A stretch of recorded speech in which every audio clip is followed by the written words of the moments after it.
लेकिन पहले के एमओयू में और आज के एमओयू का जो सबसे बड़ा अंतर है वो मैं जरूर बताना चाहता हूं। पहले जो 3 परियोजनाएं एनएचपीसी ने बनाई हैं वो राज्य सरकार को वापस मिलेंगी ऐसा अनुबंध में कहीं लिखा हुआ नहीं था, लेकिन आज जो हम अनुबंध कर रहे हैं उसमें 40 साल बाद ये पूरी परियोजना जम्मू कश्मीर सरकार की होगी। ये नया प्राविधान हमने निकाला। 13% मुफ्त बिजली बिना एक पैसा लगाए हुए, जो हमारी इक्विटी भी वो भी आर.के. सिंह जी और प्रधानमंत्री जी देंगे, भारत सरकार देगी, एक पैसा हम नहीं दे रहे हैं। 13% फ्री बिजली हमें मिलेगी और उसको अगर हम देखें तो मोटे तौर पर 454 मेगावाट, आज हमारी जो डेफिसिट है 500-600 मेगावाट की, तो 454 मेगावाट बिना पैसे की बिजली हमें 40 साल तक मिलने वाली है। और उसके बाद ये सारे hydro power project Jammu Kashmir राज्य के होंगे, यूटी के होंगे। ये स्थिति हम पाने वाले हैं। और केवल यही नहीं होना है, बड़ी चर्चा कार्बन फुटप्रिंट की हो रही है, कार्बन इमिशन की हो रही है, उससे भी निजात मिलने वाली है। पर्यावरण का संतुलन ठीक होने वाला है।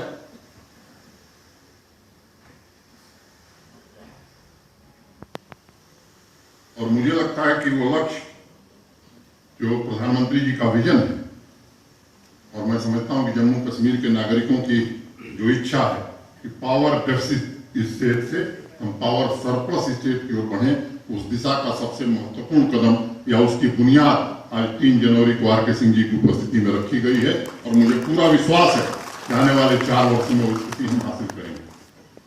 मैं व्यक्तिगत रूप से बहुत आभारी हूँ आर.के. सिंह जी। यहाँ आने के बाद पहली बार जब मैं उनसे मिलने गया तो यहाँ के हमारे जो प्रमुख सचिव हैं ऊर्जा के रोहित कंसल जी और मुख्य सचिव आता हूँ। मेरा स्वभाव नहीं किसी के सामने मैं तारीफ करूँ, मेरे स्वभाव में नहीं, लेकिन जो बात उन्होंने कही, उन्होंने कहा देखिए सारा कानून तोड़ देंगे जम्मू कश्मीर के लिए, जितनी मदद होगी वो जम्मू कश्मीर के लिए करेंगे। इसके लिए मैं व्यक्तिगत रूप से आता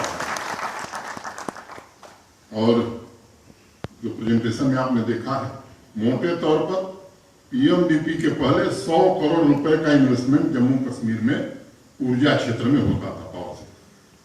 ये तो प्राइम मिनिस्टर डेवलपमेंट प्लान के बाद इसमें इन्वेस्टमेंट बढ़ा और आज जो थोड़ा स्थिति सुधरी है हमारी, मैं समझता हूं कि उसके लिए जम्मू कश्मीर को निश्चित रूप से देश के सम्मानित प्रधानमंत्री श्रीमान नरेंद्र मोदी का आभार मानना चाहिए, जिनके कारण आज ये स्थिति यहाँ बनी। और विकास का उजाला जरूर यहाँ लोग देख सकेंगे। इस दिशा में हम आगे बढ़ रहे हैं। 2021 का तो शानदार तरीके से हो रहा है, ये मैं आगे चर्चा करूंगा, लेकिन 2020 की विदाई भी जम्मू कश्मीर के हर नागरिक के लिए 5 लाख रुपए इलाज की सुविधा देकर के गया। देश के सम्माननीय प्रधानमंत्री जी ने वो सौगात जम्मू कश्मीर के हर नागरिक को दी, आयुष्मान भारत सेहत केंद्र। पहली तारीख को मैं दिल्ली में था और नफेद और यहाँ के कृषि विभाग में एक एमओयू हम लोगों ने साइन किया 1 तारीख को, जिसमें हाई डेंसिटी एप्पल की एरिया भारी मात्रा में कश्मीर में भी बढ़े और जम्मू में भी जिन जिलों में सेव लगाया जा सकता है वहां सेव लगाया जाए। इस काम को अंजाम देने की शुरुआत हम सबने की है। कोल्ड चेन और कोल्ड स्टोरेज का क्लस्टर बनाना, मार्केट लिंकेज करना। सैफरन की जीआई टैगिंग की बात आपने सुनी थी, लेकिन जम्मू में भी जो एक्सोटिक वेजिटेबल्स और बाकी किसान पैदावार कर रहा है उसकी भी जीआई टैगिंग कराना, ये हमारा कृषि विभाग नफेड के साथ मिलकर के ये काम करेगा। 2 दिन बाद ठीक आज ऊर्जा के क्षेत्र में जम्मू कश्मीर कैसे आत्मनिर्भर बने, इस अभियान का शुभारंभ हो रहा है। रोहित कंसल जिन्हें अभी एक प्रेजेंटेशन पीडीपी डिपार्टमेंट का आपके सम्मुख प्रस्तुत किया है। जब श्रीनगर से हम जम्मू आ रहे थे तो कश्मीर के निवासी एक ही बात की चिंता व्यक्त करते थे कि पिछली बार सर्दियों में बिजली के अभाव के कारण बहुत परेशानी हुई। स्वाभाविक भी है।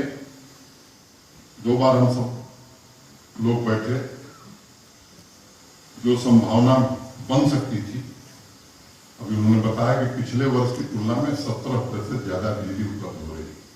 जब मैंने बैठक में बात कही, भाई बर्फ पड़े तो भी में बदलना ही है, और ग्रामीण क्षेत्र में अधिकतम 48 घंटे में कई प्रकार के प्रश्न आए, लेकिन मैं आभारी हूँ अपने सभी सहयोगियों का, जिन्होंने मिलकर के केवल फैसला नहीं किया बल्कि आज उसे जमीन पर उतार करके दिखाया है।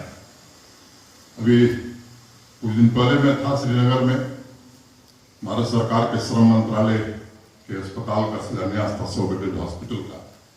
भारत सरकार के श्रम मंत्री श्री संतोष गंगवार जी थे, यहाँ के पूर्व मुख्यमंत्री आदरणीय डॉक्टर फारूक अब्दुल्ला साहब भी थे, वहां दुख व्यक्त कर रहे थे कि सर्दियों में बिजली की बहुत दिक्कत होती है और गर्मी में जम्मू को बड़ी दिक्कत होती है। पुराने व्यक्ति हैं, यहाँ के कई बार मुख्यमंत्री रहे हैं, अनुभवी राजनेता हैं, ये सच है। और जम्मू और श्रीनगर में भी हम 24 घंटे बिजली नहीं दे पा रहे, सच्चाई है। देश के दूसरे राज्यों में ग्रामीण क्षेत्रों में 20 घंटे बिजली मिल रही है। प्रधानमंत्री जी ने 24/7 का लक्ष्य रखा है, और आर.के. सिंह भी जो कहते कम है करते ज्यादा है, इस अभियान को तेजी से आगे बढ़ा। हम जम्मू और कश्मीर के ग्रामीण क्षेत्रों में 10 घंटा 12 घंटा से ज्यादा बिजली नहीं दे पा रहे, और इसलिए हमें कुछ न कुछ ऐसा फैसला करना है जिससे आने वाले 3-4 वर्षों में, और मैं तो चाहूंगा कि 2 वर्ष में, जम्मू कश्मीर के ग्रामीण क्षेत्रों में भी हम 24 घंटे बिजली दे सकें। इस तैयारी के साथ हम काम करेंगे। उस विवरण में मैं नहीं जाना चाहता हूं जिसका प्रस्तुतिकरण किया गया है। मोटे तौर पर 35,000 करोड़ रुपए का इन्वेस्टमेंट भारत सरकार के ऊर्जा मंत्रालय और नेशनल हाइड्रो पावर कॉर्पोरेशन के कारण आज जम्मू कश्मीर में आ रहे हैं। 70 सालों में जहां हम पहुंचे हैं, आने वाले 4 सालों में उतनी ऊर्जा हम जम्मू कश्मीर में बना सकेंगे। आज का दिन मैं मानता हूं कि ऐतिहासिक दिन है। 26 दिसंबर को प्रधानमंत्री जी की उपस्थिति में मैंने कहा था कि एक स्वर्णिम अध्याय की शुरुआत हो रही है, ये उसका सबसे सुनहरा पन्ना है। आज 3 जनवरी 19 प्रोजेक्ट्स के उद्घाटन हुए हैं, उसमें ट्रांसमिशन के भी प्रोजेक्ट्स हैं, हमारे कैपेसिटी बिल्डिंग के भी हैं, कुछ कश्मीर के हैं, कुछ जम्मू के हैं, मैं उसके विवरण में नहीं जाना। एक बस बिल पहुंचाएगी, मैं समझता हूं कि अब आधुनिक तकनीक के जमाने में बिल पहुंचाई जाए, इससे अब जम्मू कश्मीर को बाहर निकलना चाहिए। अब हमें उस दिशा में जाना चाहिए कि प्रीपेड मीटर 2 साल में जम्मू कश्मीर के हर घर में पहुंच जाए। इस काम को हमें आगे बढ़ाने की जरूरत है, और हर घर में मीटर लगे। अगर ये काम हम नहीं कर सकेंगे तो मैं नहीं समझता हूं कि हम सबके जरूरत के हिसाब से 24 घंटे बिजली दे सकें। और इसलिए इस काम को हम आगे करने वाले हैं। मैं जानता हूं इसको लेकर के कई लोग अनेक प्रकार की बातें कहेंगे, लेकिन जो केवल बात करते हैं वो केवल बात करते हैं, काम करने वाले कभी बातों से घबराते नहीं, और ये काम हम करके दिखाएंगे। मित्रों, मोटे तौर पर आप देखिए देश के विभिन्न राज्यों में एवरेज ग्रोथ जो पावर सेक्टर में है, 10% की डिमांड हर साल बढ़ती है। तो इंडस्ट्रियल पॉलिसी प्रधानमंत्री जी के नेतृत्व में आने वाली है, जल्द ही आ सकती है, किसी दिन कैबिनेट उसे अनुमति देगा। तो मैं मानता हूं कि जम्मू कश्मीर में पावर की डिमांड 15% हर साल बढ़ने वाली है, और उस जरूरत को पूरा करने के लिए अगर हमने अभी तैयारी नहीं की तो मैं समझता हूं कि जम्मू कश्मीर शायद राष्ट्र के बाकी राज्यों से निश्चित रूप से हम उस समानता तक नहीं पहुंच सके। शायद आगे आने वाले दिनों में हम और पिछड़ जाएंगे। अभी बताया गया कि अभी तक 3504 मेगावाट बिजली हम पैदा कर रहे हैं, और आज 3498 मेगावाट बिजली बनाने का संकल्प यहाँ हस्ताक्षरित किया गया। मित्रों, ये ज्वाइंट वेंचर है एनएचपीसी के साथ हमारा, और मैं कहना चाहता हूं कि सियालकोट, सावलकोट ये 1984 में आरके सिंह जी बनना शुरू हुआ। 36 साल हो गया। 36 साल में 1 मेगावाट पावर हम नहीं बना सके। कई लोग यहाँ विद्वान बहुत हैं, बता रहे थे मेरे पहले जितेंद्र सिंह जी, कई लोग तरह तरह की बात करेंगे। मित्रों, मैं कहना चाहता हूं, इस देश में एक समय था जब ये धारणा बन गई थी कि इस देश में हाइड्रो पावर प्रोजेक्ट लग नहीं सकता। एक धारणा बन गई थी। देश में तमाम पर्यावरण पर काम करने वाले विशेषज्ञ, उनके पास और कोई काम नहीं था, यही काम था कि हाइड्रो पावर प्रोजेक्ट जहां बन रही है वहां चल के धरना देना।